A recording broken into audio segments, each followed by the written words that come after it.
Hello there, how's it going? Welcome back to my channel. My name is Megan. I'm a certified holistic nutritionist, and in today's video I'm going to be sharing with you 10 grocery staples, foods that I always have stocked up in my kitchen. A couple of months ago I shared a video on a beginner's guide to healthy eating. I'll leave that video linked below, and I had a few of you ask me what are some foods that I always buy, like what are my staple foods. So that is kind of what I'm going to be covering today, and the reason why I like having these particular foods always stocked up and why it's a good idea to kind of have really specific types of grocery staples is because it makes your kitchen experience so much easier. All of these foods can be used in a number of different ways, and some of them last longer periods of time too, and they're just great. And of course, they're very, very nutritious as well, which is key here for sure. Now, in that video on Beginner's Guide to Healthy Eating, I also had a free download for you all on a quick start guide to healthy eating that you can download. I will also link that below. That does go into some of these staple foods and groceries. There's a bit of a shopping list for you that you can check out too. Of course, I also do have like other types of items on hand that will accompany these sorts of things, and I do grocery shop for other sorts of items, but these ones are the essentials. So let's get started. The first grocery staple that I always like to have on hand is some kind of hearty vegetable. So by hearty vegetable, I mean veggies that tend to last longer periods of time in the fridge or like on your counter.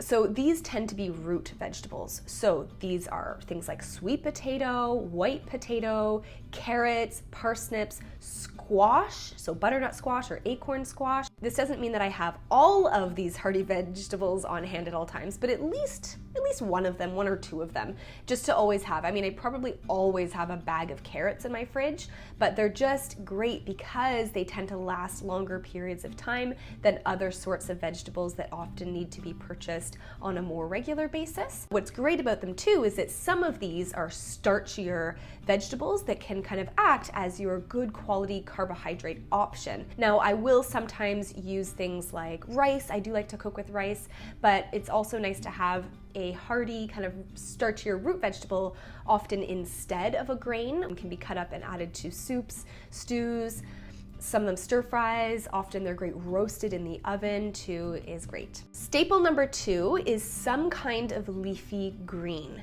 So for me, this is usually kale. It's also often though a container of spring mix. So the kind that you get at the grocery store that usually comes in a container, and you can sometimes get like the baby mixed lettuces or the kind that has arugula or spinach in it. The reason why I like to always have leafy greens is because I honestly like to have like a handful of kind of salad or like a little bit of salad with most of my meals. Great for breakfast with eggs or some sweet potato. If you watched my recent What I Eat in a Day video, you would kind of see what I'm talking about here.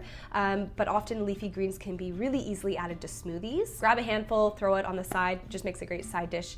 Eat it with everything. Staple number 3 is frozen fruit and frozen vegetable of some kind. So always, 100% of the time, I have a bag of frozen fruit.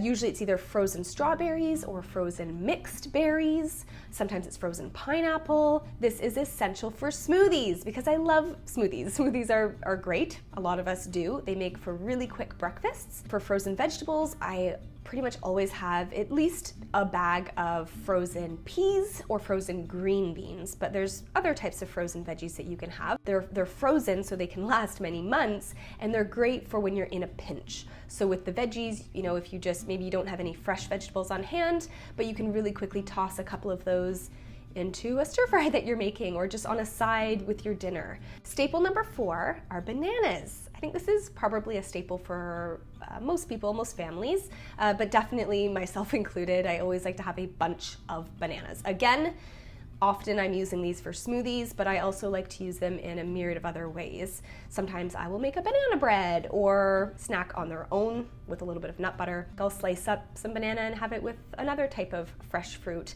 So along with this kind of category, I guess. I do like to have usually some other kind of fresh fruit along with the bananas, whether it be navel oranges or maybe a package of blueberries, something like that, but definitely bananas. Staple number 5 are nuts and seeds, whether it's a package of walnuts or pecans, and most definitely hemp seeds. I have to highlight this one here. Hemp seeds are so versatile. I use them daily, probably for the most part. I add them to my smoothies. Great source of plant-based protein, healthy omega-3 fatty acids, and fiber.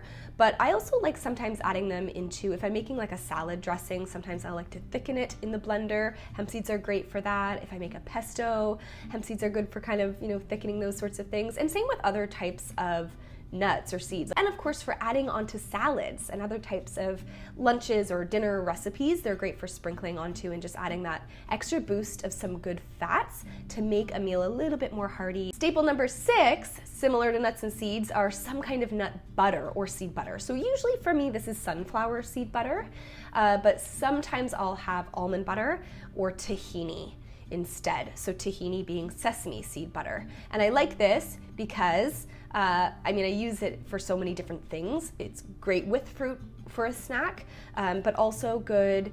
I sometimes like to make grain-free nut butter pancakes. So kind of replaces flour in a sense. It works quite well for that kind of thing. I do have a recipe up on my blog for pumpkin pancakes. I'll leave a link to it below. Staple number 7 is some kind of protein. So this is something that I definitely always have on hand regularly. So this may be chicken breast, it may be ground turkey, fish, or like a can of green lentils. I will have something that can easily be added or made with a meal. Staple number 8 are eggs. Always have eggs in the fridge. So eggs are great because of course they are really easy for cooking up for breakfast and pretty much an essential for a lot of different kinds of baked goods. You definitely can make different kinds of baked goods without eggs. Sometimes I will use, make a flax egg with ground flaxseed, but I definitely do like to have eggs on hand because I use them for a number of different things. They're quite a versatile food, good source of choline,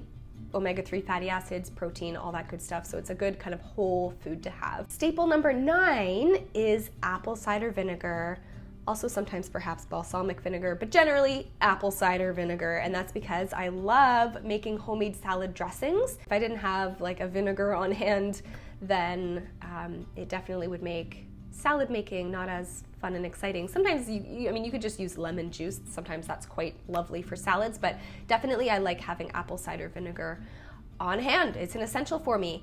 And staple number 10 is an oil. So olive oil is usually what I have on hand, but sometimes avocado oil I also like to use.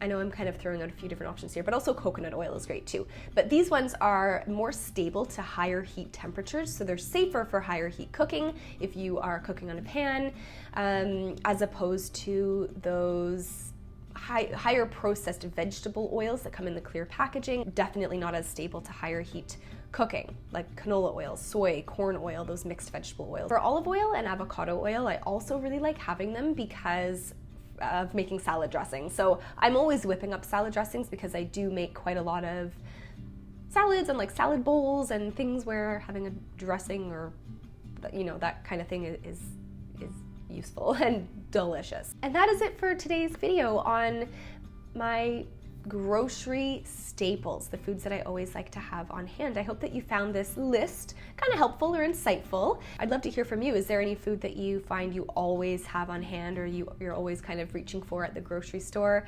Let me know in the comments below. Again, you can download the guide below for a little bit more information and tips on healthy eating, especially kind of beginner's tips for healthy eating. I'll leave that below, and I'll see you all in my next video. Bye.